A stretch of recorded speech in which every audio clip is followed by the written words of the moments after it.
Using the preamp output from your tube guitar amplifier actually is a really good and nice way to quickly record a couple of riffs. But you have to make sure to avoid a couple of pitfalls, which I will explain in this video.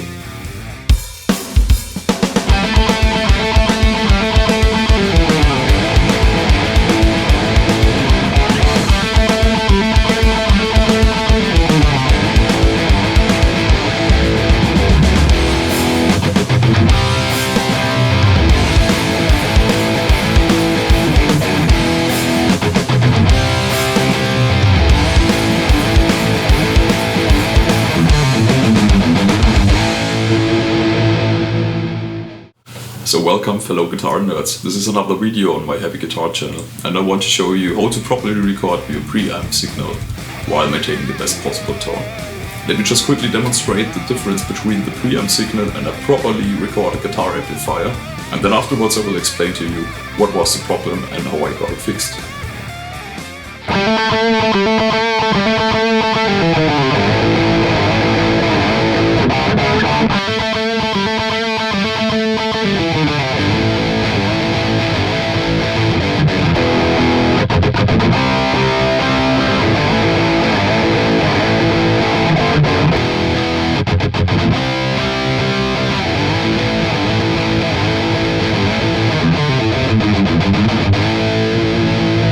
This is really quite a difference, isn't it? So before I'm going to explain you how to fix it, I need to explain what's the problem first. So like I said, recording your guitar preamp is a really good and easy way to get a good guitar tone, but something will always be missing, and this is the power section of your guitar amplifier. So a common myth in the internet is that on modern guitar amps, the sound is only produced by your preamp and the power section is just amplifying the signal. It's wrong. This is why. So if we take a look at vintage guitar amps, you possibly know that when you have a very old guitar amplifier, the only way to get some additional overdrive or distortion was to turn the amp up very loud. And the overdrive or distortion was actually caused by the power tubes running close to the operation limit, causing some tube saturation and overdrive or distortion. But because you can always play at this insane volume, the guitar amp designers actually came up with the idea to have a preamp section that allows you to shape the tone and then a power amp section that is increasing the volume to stage volume. However, this doesn't mean that the power amp section is actually, just increasing the volume, but it's still influencing the tone a lot, okay? So besides still causing overdrive when turned up very loud, it is also changing the compression of your guitar signal, it's changing the dynamics, and it's also changing the voicing just by running your preamp signal through the power tubes. So to prove it to you, I was actually doing a comparison. Let me quickly show the results and then I will explain what you can see in the chart. In the bottom you can see two different frequency responses, an orange and a blue one. The orange one is my Marshall JVM, recorded after the power section, so I was using a DI box in between the power amp section and my guitar cabinet. The blue one, however, is just using the preamp output of my JVM. So before you ask, nothing has changed, the settings were the same, the riff I was playing was exactly the same, so it is 100% identical. And then when you take a look at the center, you can see this white line. And the white line actually shows you the difference between the signal and the voicing of your guitar amplifier when you are using the power amp section and when you're just using the preamp section. And as you can see, the signal from the power amp section is actually a lot more bassy, a lot more treble, and has a little cut in the mids, okay? And this is something you are missing when you are recording your preamp signal only. So now you may think this is caused because I was cranking the Marshall. No, it was not. When I was doing this comparison, I was playing this Marshall at very low volume. So this isn't even the kind of difference you will actually see when you really crank the amplifier. So just by running the preamp signal through the EL34 power tubes and the whole power section circuitry, the sound was changed this much. So you can see this is a huge difference, okay? And I have to give in, I can still understand the people who are actually saying that most of the tone is coming from the preamp section. Because it always depends on what's important for you, okay? When you are playing high gain amps, most of the tone is really coming from the preamp section because what people are mostly looking into is a lot of gain, okay? But there is a lot more going on with the power amp section, as I was telling you. And there is even more that's missing when you record your preamp. Presence and resonance, these knobs are not working because they are actually taking place or changing the tone in the power section. So it means that when you record your preamp output, you can dial in whatever you want on your presence and resonance knob. It will not change your sound, okay? So you will never be able to use these buttons, but it's very important to use these when you are hooking up your guitar amp to an actual cab. Long story short, let me show you a couple of tricks you can actually apply to get rid of this problem. Before I go through the tips, be warned, you always have to connect a load or a guitar cabinet to your power amp section, because otherwise when you turn on the entire amplifier, you're going to fry your power amp section, okay? So if you do not want to break your precious guitar amp, make sure to always connect the cabinet, always.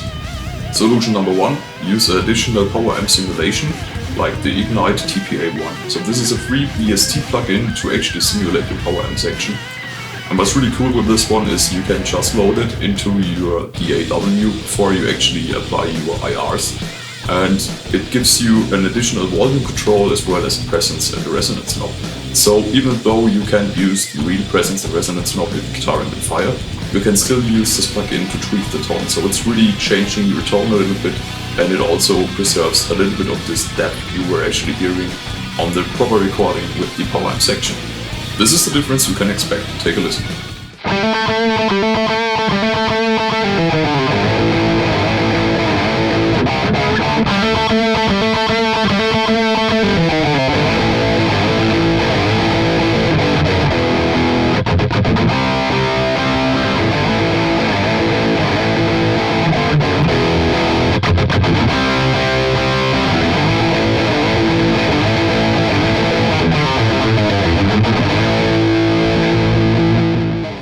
Solution number 2, use an EQ, okay? This is maybe the fastest way, the cheapest way, but it's also the most inaccurate way, because of course you can use an equalizer in your track to kind of shape the sound of your guitar to sound more like it was running through a power amp section. But the problem is you have to find out how your power amp section is changing the voicing first. And on top of that, you may be able to change the frequency response of the guitar amplifier, but you will never change the compression and the dynamics the way your power amp section would, okay? So in case your dynamics and your compression is a little bit weird, think about it and remember that this might still be caused by the lack of your power amp section. If you want to play around with the EQ and see how it sounds, you can always try to place an EQ somewhere between 500 and 600 Hz and drop the volume between 3 and 6 dB. So this will roughly get you into the ballpark, but really don't expect it to sound very, very accurate. Solution number 3, use a reactive loud box with an DI output. So this is something I'm actually doing for all my videos and also when I'm recording the songs for my band. If you take a look, this is my reactive load. It's from 2 Notes, it's a Torpedo Captor 8.0 model. And this is really cool. I mean, there are even more products, for example the Sur reactive load, okay? It's working the same way. You can actually hook these things up between your amp and your guitar cabinet, and then you can grab a pure signal. As you can see, this cable is connected, so I was recording my demo with this. And you can always take the DI signal from your guitar amplifier, the raw signal that's really coming out of your amp, and recording it in your DAW, and then you can always use some quality IRs to get a really good sound, okay?